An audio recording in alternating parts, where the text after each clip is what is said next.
my channel. Thank you banget buat kalian udah klik video ini. Kenalin, nama aku Indah. Buat kalian yang baru pertama kali ke channel aku, welcome home. Okay guys, as you see in my thumbnails, I wanna sharing with you guys about my experience. No, it is not experience. This is my journey with saraf kejepit.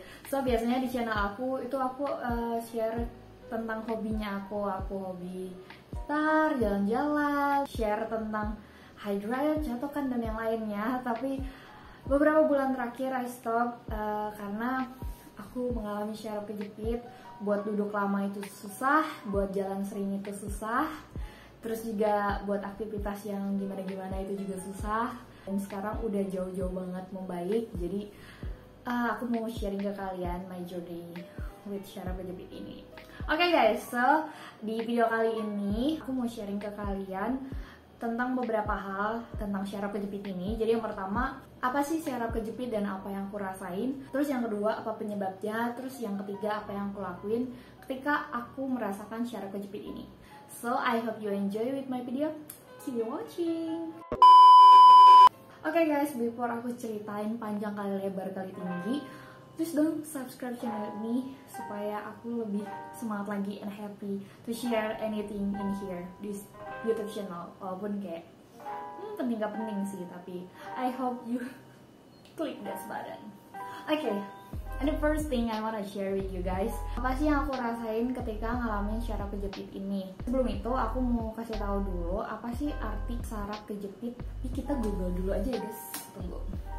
Jadi pengertian syaraf kejepit itu adalah jadi kalau by Google aku cari di Hello Sehat, syaraf kejepit atau kecetit adalah suatu kondisi ketika syaraf tertekan oleh jaringan di tubuh sekitarnya. Jadi itulah arti syaraf kejepit menurut Mbak Google.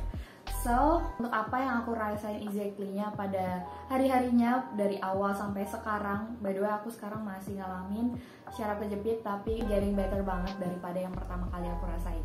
Nah, aku tuh dikasih tahu sama dokter kalau misalnya aku tuh ngalamin syaraf kejepit dari L1 sampai L1. Dari L1 sampai S1, jadi istilahnya dari lumbal 1 itu istilahnya tuh lumbal sampai sakrum kalau nggak salah. Ntar aku kasih tulisannya di sini deh. Jadi itu mulai dari tulang pinggang bagian atas sampai ke tulang ekor.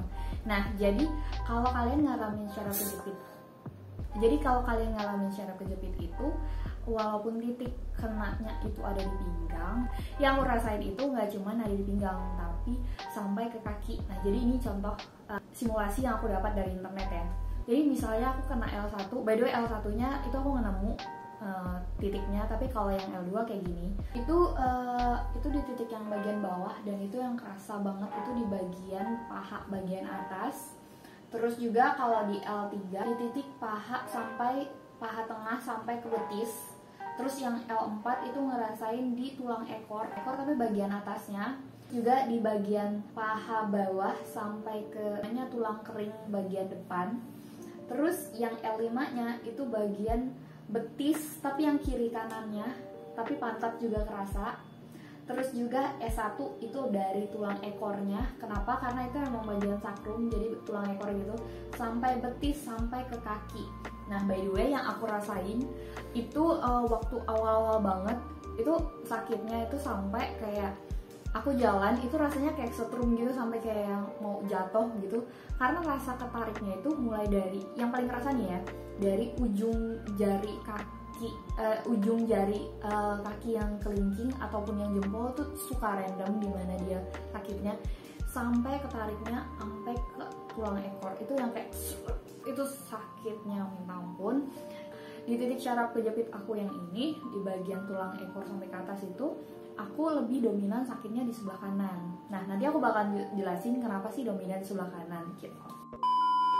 Terus lanjut yang kedua, apa sih penyebab dari syaraf kejepit ini? Nah, aku jelasin yang pertama dulu. Oke, lanjut dari topik yang tadi. Jadi, salah satu penyebab dari syaraf kejepit disebabkan karena sebuah habit. Nah, salah satu habit yang paling sering aku lakukan adalah posisi duduk. Jadi postur duduk itu mempengaruhi syaraf-syaraf yang ada di tubuh kita.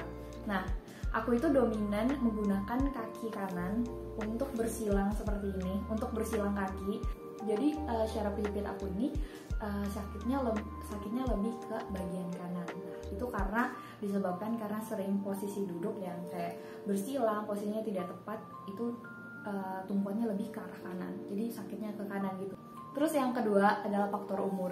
Nah sebenarnya kalau bisa kalian lihat, aku nggak tua-tua amat karena umur aku masih 25an. Jadi biasanya ngalamin syaraf kejepit ini jika umurnya udah cukup tua. Terus yang ketiga, yang paling memungkinkan kenapa orang kena syaraf kejepit adalah karena jatuh.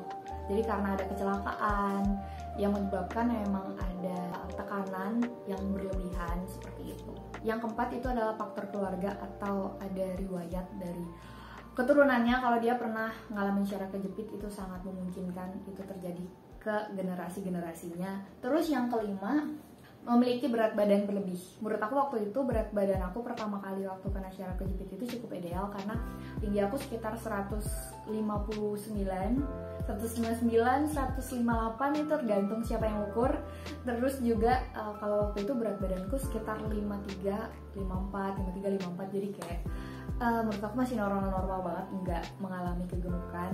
Tapi karena aku nggak bisa olahraga lagi, terus kayak ya karena stres juga, akhirnya saya makan banyak, akhirnya jadi tambun lagi guys gitu. Faktor yang keberapa ya? Keenam. Faktor yang keenam adalah mengangkat beban berlebihan. Nah kalau masalah beban berlebihan ini mungkin bisa terjadi sama aku.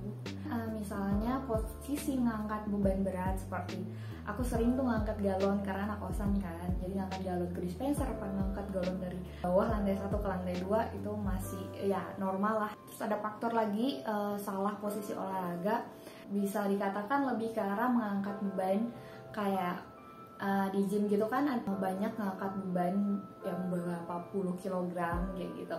By the way, untuk kasus syaraf kejepitnya aku ini, dokter dan aku nggak tahu exactly-nya aku kena faktor yang mana, tapi mungkin besar kemungkinan ada banyak faktor yang menyebabkan aku kena syaraf kejepit. Jadi nggak cuma satu, tapi kayak gabungan semuanya gitu. Tapi memang bukan karena akibat kecelakaan seperti yang orang-orang pada umumnya seperti itu guys. By the way, kalau kalian perhatiin beberapa tahun terakhir ini, penyebab atau faktor kenanya syaraf kejepit ini bukan karena terlalu banyak gerakan ekstrim, tapi lebih karena mager.